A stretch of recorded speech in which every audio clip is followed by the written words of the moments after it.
Hello everyone, देखिए अब next topic करते हैं हम एसी जनरेटर, या फिर हम इसको बोलते हैं एसी डायनामो, या फिर हम इसको बोलते हैं अल्टरनेटर। तो किसी भी नाम से ये आ सकता है आपके पास, तो आपको पता होना चाहिए।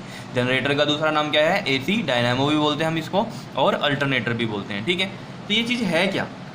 It is a device which convert mechanical energy into electrical energy. देखो, जनरेटर आपको पता ही है क्या होते हैं, जिनसे आपको इलेक्ट्रिसिटी मिलती है। तो यानी कि आउटपुट में क्या है उसके? Electrical energy. क्लियर? और यानी कि ये कन्वर्ट कर रहा है mechanical energy into electrical energy. अब मैकेनिकल एनर्जी क्या? देखो, आपने अगर पुराने जनरेटर देखे हैं, उनको मैकेनिकली घुमाया जाता है पहले। ठीक है, घुमाया जाता है, तो फिर जो जिस चीज़ से हम उसको घुमाते हैं, फिर वो एकदम से निकाल लेते हैं और वो ऑटोमेटिकली घूमना शुरू हो जाता है। समझ रहे हो? वो डीजल के भी होते हैं, आपने देखा ही होगा। ठीक है, तो मेन बात क्या है कि मैकेनिकल वर्क किया गया, उसकी वजह से क्या है, उसमें जो आप डीजल डाल रहे हो, ठीक है, उसकी वजह से उसका पूरा मैकेनिज़्म चलता है, तो वो ऑटोमेटिकली रोटेट होता है।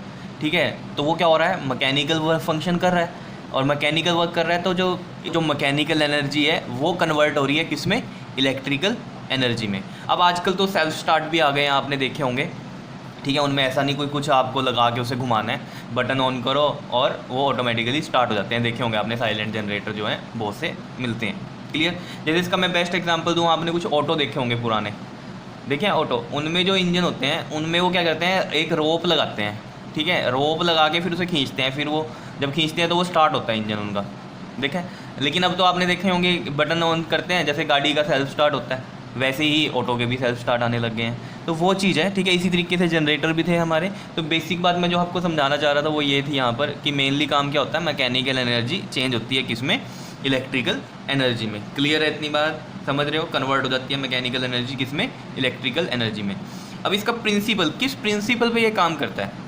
देखो, इसका जो मेनली प्रिंसिपल है वो क्या है? इलेक्ट्रोमैग्नेटिक इंडक्शन वाला। इलेक्ट्रोमैग्नेटिक इंडक्शन में क्या होता था कि अगर वहाँ फ्लक्स चेंज होती थी तो क्या हो जाता था? ईएमएफ इंड्यूस होता था। तो वही फंक्शन यहाँ पर होने वाला है। समझ रहे हो? यहाँ भी फ्लक्स चेंज करेंगे और जिसकी वजह से ईएमएफ मिले, यानी कि इलेक्ट्रिसिटी मिलेगी आपको। क्लियर है इतनी बात या नहीं? तो यही लिख रखा है यहाँ पर, it is based on the phenomenon of electromagnetic induction, that is whenever there is a change in magnetic flux then the EMF will induce। क्या इतनी बात क्लियर है या नहीं है?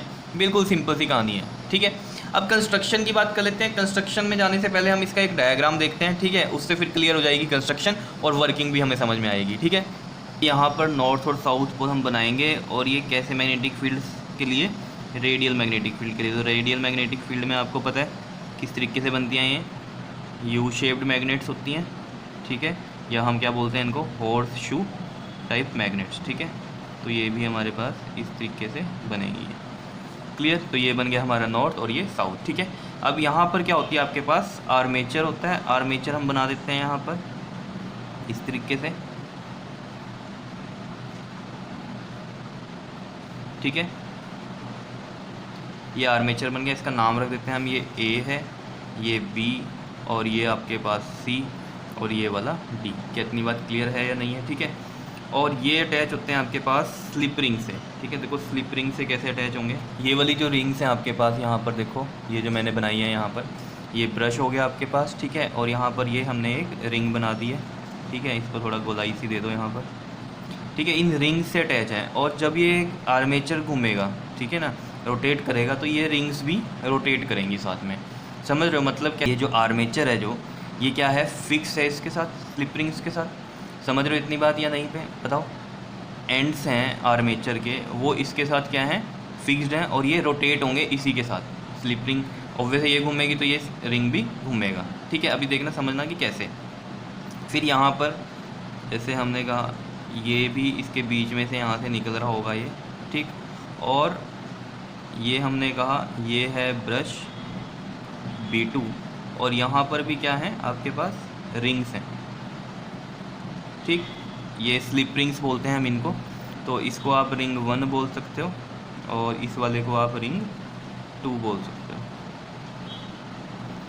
ठीक है, ये वाला बन जाएगा आपके पास रिंग 2। कितनी बात क्लियर है?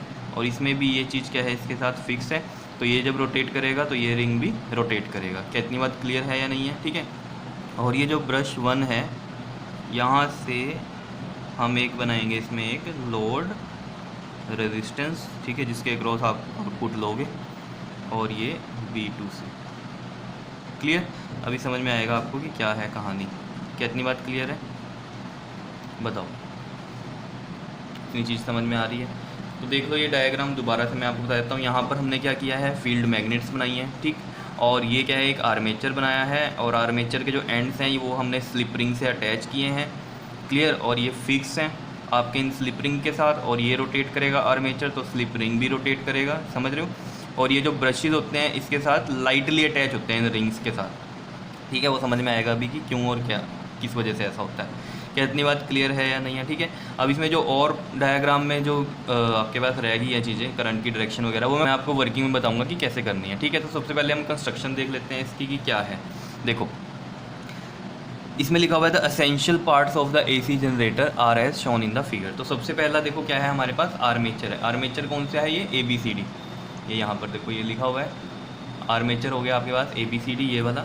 कहता है ABCD is a rectangular armature. Rectangular armature coil है। It consist of large number of turns of the insulated copper wire wound over a laminated soft iron core. Soft iron core कैसे, जैसे मान लो ये हमने soft iron core ले ली एक, ठीक है, और इसके ऊपर क्या किया हमने, अब वायर को वाउंड कर दिया इस तरीके से, ठीक है।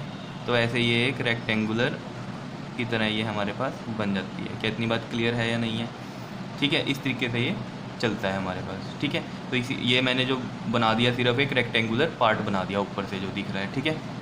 वही चीज़ यहाँ पर लिखी हुई है, समझ में आ गई होगी, ठीक है। फील्ड मैग्नेट्स ये हैं नॉर्थ और साउथ पोल, ये आपको पता है। N and S are the pole pieces of the strong electromagnet in which the armature coil is rotated. इनके बीच में क्या करेगा, आर्मेचर कोयल रोटेट करेगा। एंड द मैग्नेटिक फील्ड जो मिलेगा वो कितने ऑर्डर का होगा, 1 से 2 टेस्ला का होगा, ठीक है। स्लिप रिंग्स आपको बताई है मैंने क्या होती हैं, यहाँ पर देखो ज़रा, R1 और R2 ये क्या हैं, स्लिप रिंग्स हैं। R1 and R2 are the 2 hollow metallic rings हैं, ठीक। To which 2 ends of the armature coil, 2 ends ये हैं हमारे पास ऑफ द आर्मेचर कोयल, क्या हो रही हैं यहाँ पर, are connected. And the rings rotate with the rotation of the coil. और जो रिंग है वो रोटेट करेंगी किससे, rotation of the coil, clear. यही चीज़ मैंने आपको बताई थी कि अगर आपके पास कोयल की रोटेशन हो रही है तो ये रिंग्स भी उसके साथ रोटेट करेंगी, ठीक है। ब्रशेज बताए थे आपको B1 और B2, ये दोनों हैं। ये क्या करते हैं, are the 2 flexible metal plates हैं। 2 फ्लेक्सिबल मेटल प्लेट्स कह लो, या फिर हम इसको क्या बोल सकते हैं, carbon rods. And they are fixed, ये फिक्स्ड होते हैं।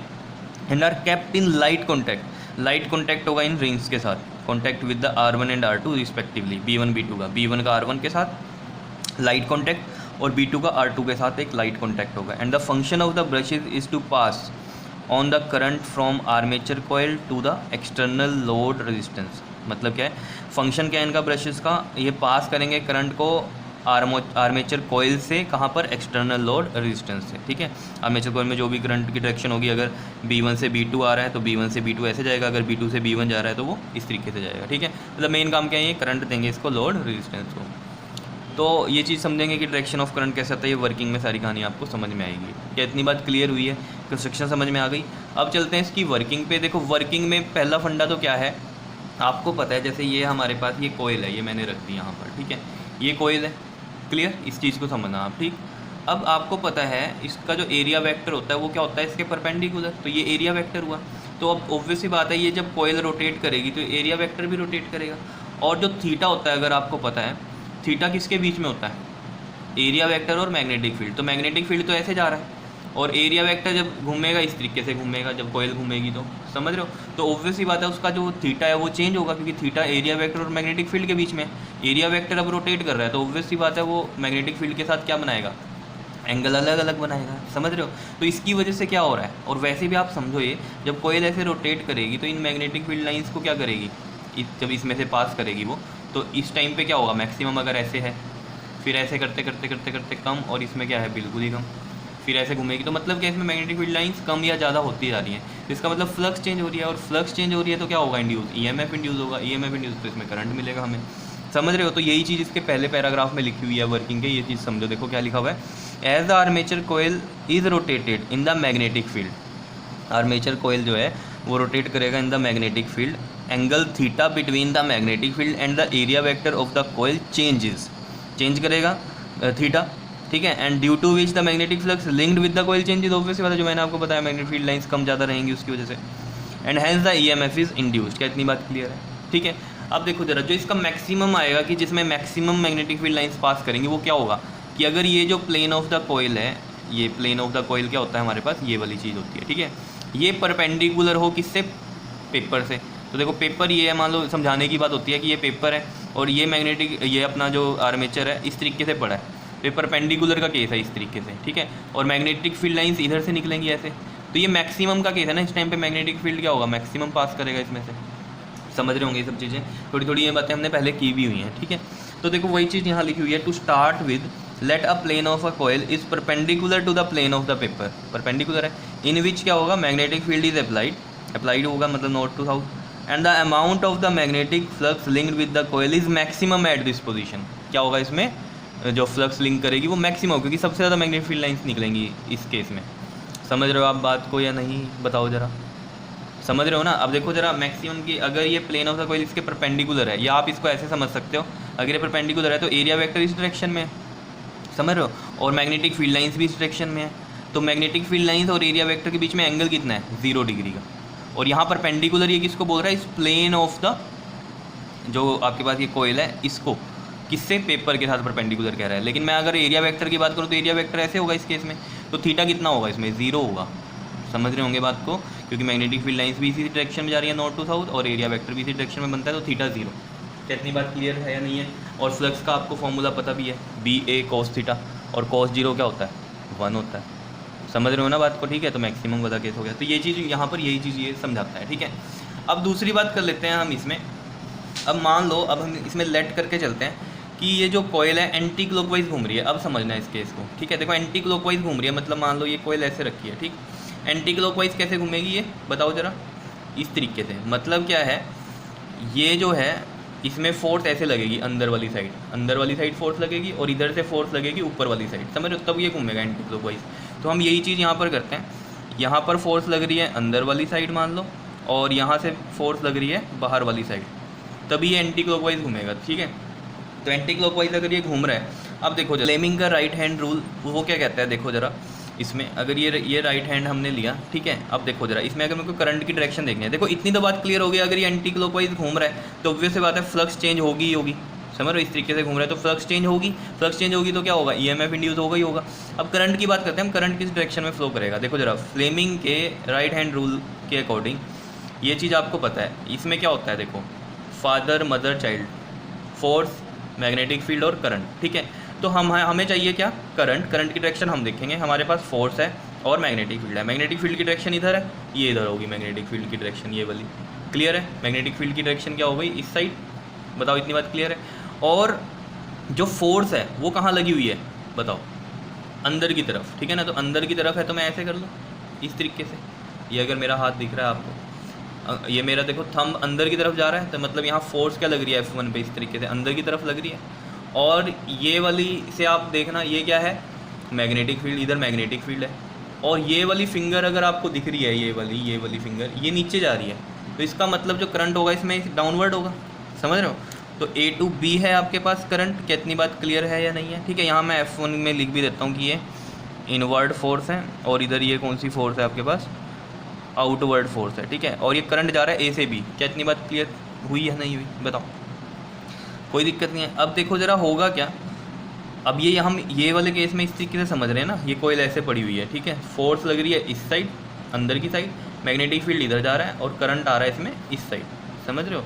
अगर ये मैं यहाँ पर लिख दूँ इसमें A B, और ये है आपके पास C, और ये रहा D, ठीक है। तो करंट इसमें इस साइड जा रहा है इस तरीके से, ठीक है।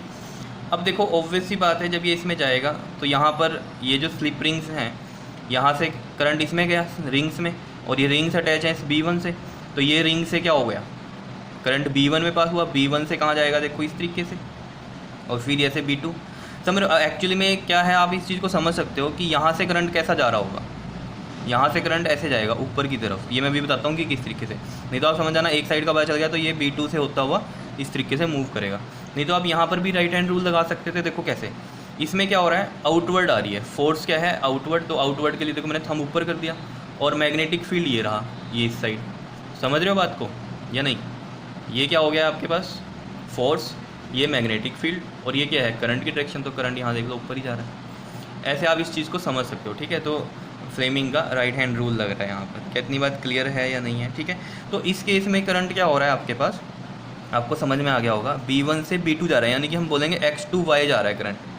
कितनी बात क्लियर है या नहीं है? ठीक है। अब क्या होगा, ये तो हाफ रोटेशन हुई मान लो, क्लियर। इस केस में क्या हुआ है कि मान लो AB इधर था और CD इधर, मतलब AB अंदर की तरफ जा रहा है और CD बाहर की तरफ जा रहा है। अब पलट के CD इधर आ गया मान लो और AB इधर आ गया, तब कैसा होगा? देखो मैं इसको डायग्राम से आपको समझाने की कोशिश करता हूँ। देखो एक रफ सा यहाँ डायग्राम बनाता हूँ, ठीक। ये इस तरीके से बनेगा आपके पास, ये आपके पास साउथ है, ये नॉर्थ है, ठीक है। यहाँ पर देखो ज़रा, ये कोयल बनाई मैंने एक, ठीक। यहाँ पर मैं कह रहा हूँ अब ये CD इधर आ गया और AB इधर आ गया, अब हाफ रोटेशन के बाद। समझ रहे हो इतनी बात या नहीं? देखो ना इस तरीके से समझो, पहले क्या हो रहा था, ये AB अंदर जा रहा था और CD ऐसे ऊपर आ रहा था, ठीक है। यही चीज़ हमने समझी। अब हाफ रोटेशन हुई तो ये इस तरीके से घूम गया, तो इस साइड क्या आया आपके पास? CD, ये देख लो, ये CD है, CD इस साइड आ गया और AB इस साइड आ गया। तो अब फुल रोटेशन कब होगी? जब दोबारा से AB इधर आएगा और CD इधर आएगा, ठीक है। तो इसका मतलब जब AB अंदर जा रहा था, CD ऊपर आ रहा था, तो ये हाफ रोटेशन हुई। तो अब क्या हुआ आपके पास, यहाँ CD इधर आ गया और AB इधर आ गया। समझ रहे होंगे बात को?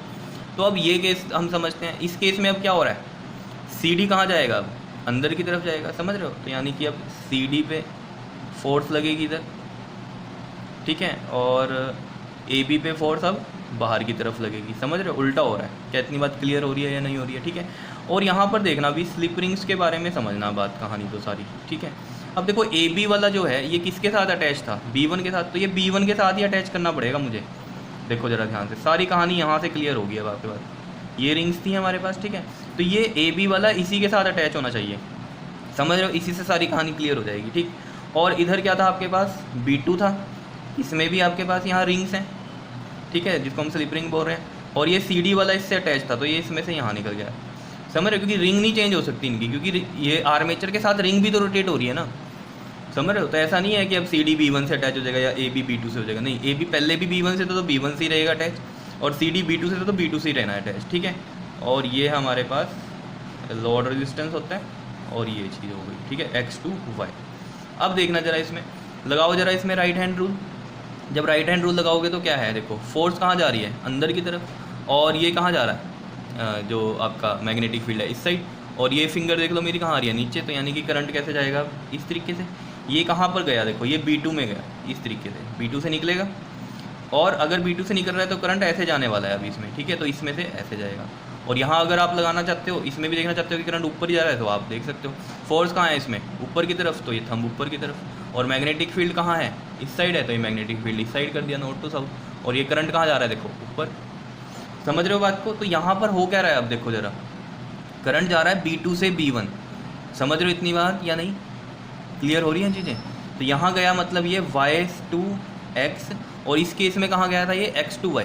तो देखो हाफ रोटेशन में X2Y गया करंट, और फिर हाफ रोटेशन में Y2X गया। तो यही तो अल्टरनेटिंग करंट है, वो अपनी डायरेक्शन चेंज कर रहा है। फुल साइकिल में क्या हो रहा है? एक बार X2Y और Y2X, मतलब फुल साइकिल में 2 बार चेंज हो गया ना।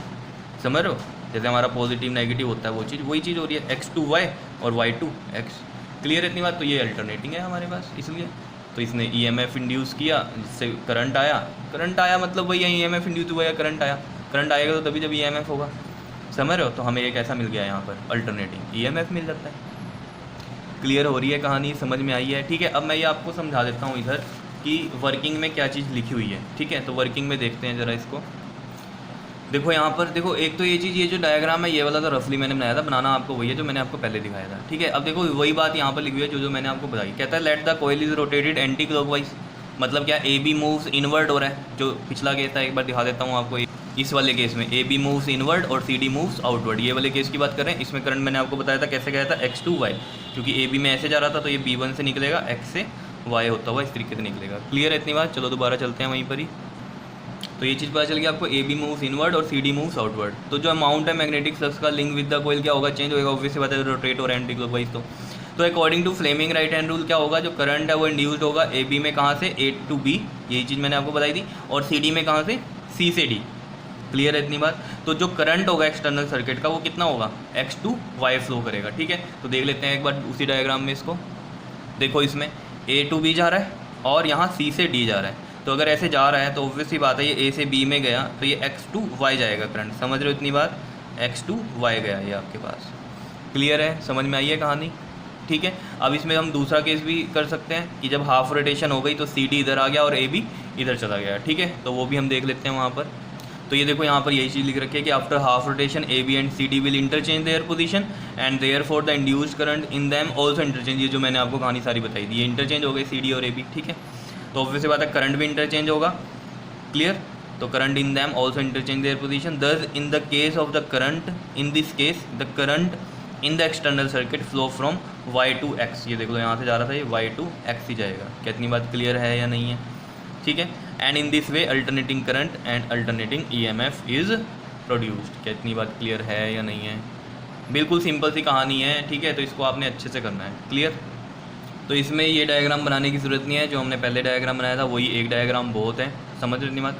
अब इसकी डेरिवेशन करते हैं कि ईएमएफ इंड्यूस कैसे होगा। देखो ये आपने डेरिवेशन वैसे पहले करी भी है, अगर आपको याद हो मेथड ऑफ इंड्यूस्ड ईएमएफ में हमारे पास एक था चेंज इन ओरिएंटेशन वाला, उसमें हमने की थी इसकी डेरिवेशन, ठीक है, वो देख लेना आप, पीछे आपको टॉपिक मिल जाएगा, ठीक है। तो वैसे ही है, चलो इसको स्टार्ट करते हैं। देखो यहाँ पर डेरिवेशन में हमें पता है वी नो दैट कि जो फाई होती है फ्लक्स वो क्या होती है हमारे पास। देखो नॉर्मल जो फाई होती है वो क्या होती है, B A cos theta, B A cos theta, clear है इतनी बात।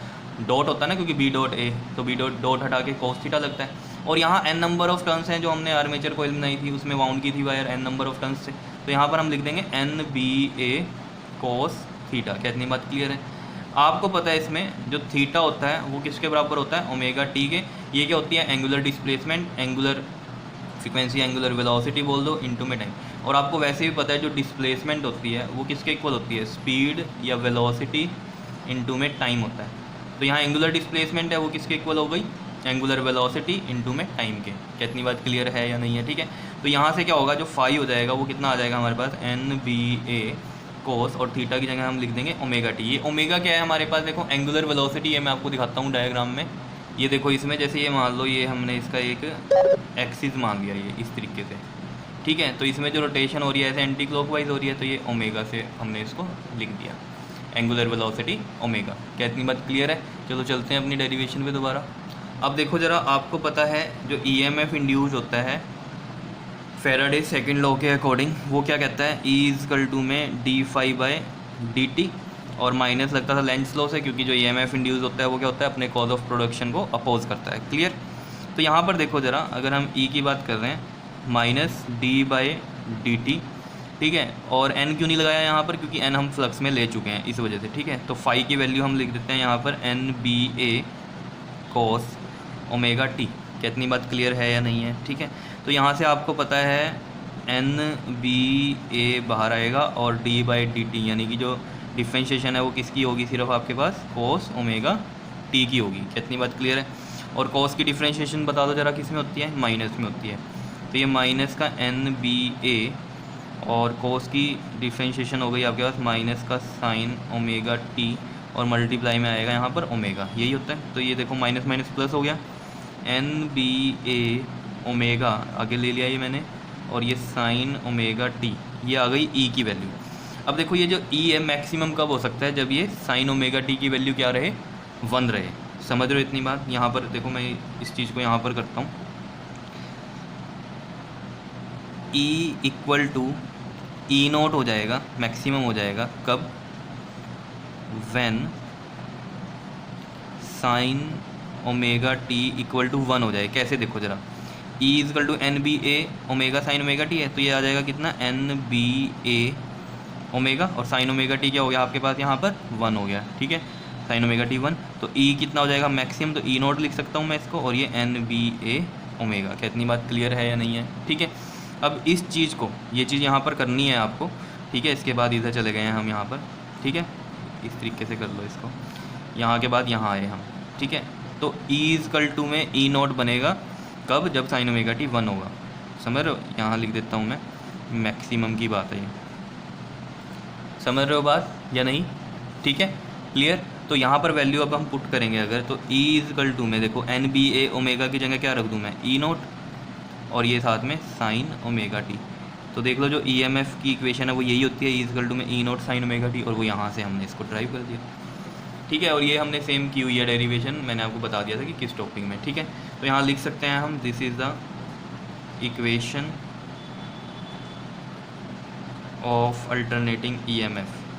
तो ये मैंने इसलिए कराई है, कई बार पेपर में आपको जैसे ये जनरेटर वाला टॉपिक आ गया और आपको कहेगा ड्राइव द अल्टरनेटिंग ईएमएफ, तो फिर ये आप वहाँ पर कर सकते हो साथ में, ठीक है। इतनी बात क्लियर है, आया समझ में किस तरीके से किया है, ठीक है। तो ये आपको अच्छे से करना है, बहुत इंपॉर्टेंट टॉपिक है, ठीक है। तो कुछ भी वैसे मुश्किल तो कुछ भी नहीं है, बड़ी सिंपल सी कहानी। अगर पिछला बेसिक आपका क्लियर है तो बहुत अच्छे से समझ में आया होगी क्या करना है हमें इसमें, ठीक है। क्लियर है या नहीं है बताओ। इसमें बस जो मेन बात है वो मैं आपको बता भी दी है पहले भी, अब दोबारा भी बता देता हूँ एक कहानी। वो क्या है, वो यहाँ इस डायग्राम में देखो आप, ये जो स्लिप रिंग्स हैं इनके साथ ये चीज़, अगर ये ए बी वाली अब इसके साथ R1 के साथ अटैच है तो ए बी चाहे इधर भी आएगा दूसरी साइड, तो वो R1 से ही अटैच रहेगा। क्यों? क्योंकि ये जब ये इधर घूमता है तो ऑब्वियस बात है ये रिंग्स भी घूम रही हैं उसके साथ, समझ लो। इसीलिए क्या है, ये रिंग्स हमने इस तरीके से अटैच करी हैं इसके साथ कि ये इसके साथ फिक्स रहें, और जब ये घूमे तो ऑब्वियस ही बात है ये रिंग भी घूमेगा, समझ रहे हो। जैसे इसमें ऐसे लगाओ हिसाब आप, ये रिंग ऐसे लगी हुई है यहाँ, ठीक, ये रिंग ऐसे लगी हुई है, और ये वाली ए बी की जो आर्मेचर कोयल है, एंड है आर्मेचर का, तो वो ऐसे अटैच है। तो ये जब इधर जाएगा घूम के, जब ये इधर जाएगा तो ऑब्वियस ही बात है ये क्या होगा, इसके साथ यहाँ से रोटेट होगा ऐसे, समझ रहे हो, इस तरीके से ये इस साइड ऐसे घूम के आ जाएगा, क्योंकि ये क्या होगा आपके पास, रिंग भी घूमेगी इस तरीके से, समझ रहे हो, क्योंकि ये वायर ऐसे अटैच होगी। तो ये चीज़ समझ पा रहे हो तो आप ठीक है, नहीं तो इसको थोड़ा इमेजिन करके देखना जो मैं समझाने की कोशिश कर रहा हूँ यहाँ पर। क्लियर है, मेन बात यही थी, ठीक है। तो ये चीज़ अच्छे से कर लो आप लोग, ठीक है। तो बहुत ही ईजी सा टॉपिक है और बहुत इम्पोर्टेंट है, क्लियर। ओके जी, थैंक यू।